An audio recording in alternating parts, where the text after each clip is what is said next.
આજે આપણે બનાવશું કાંદા પૌવા।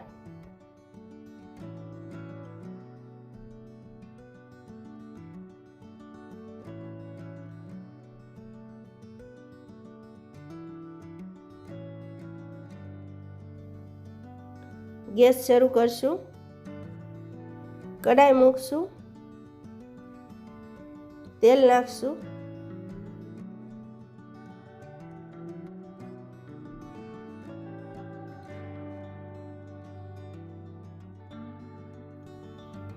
તેલ ગરમ થઈ જાય એટલે રાઈ નાખવાની છે, પછી હિંગ નાખવાની છે,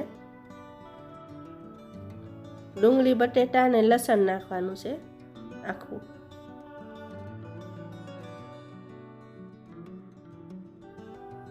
થોડી વાર માટે ઢાંકી દેશું, હલાવવાનું છે સરખી રીતના। હળદર નાખવાની છે 1 ચમચી, મીઠું નાખવાનું છે, કાશ્મીરી મરચું નાખવાનું છે, ટમેટા, લીલા મરચાં, કોથમરી ને લીમડો,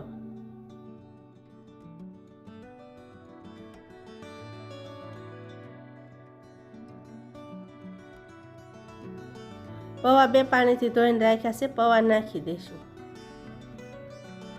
સરખી રીતના મિક્સ કરી દેવું, એકદમ હલાવી નાખશું।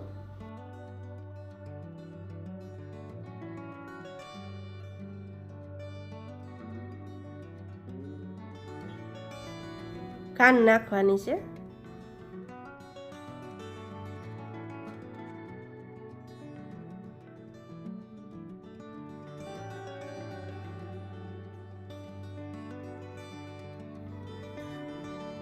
એક ડીશમાં કાઢી લઈશું।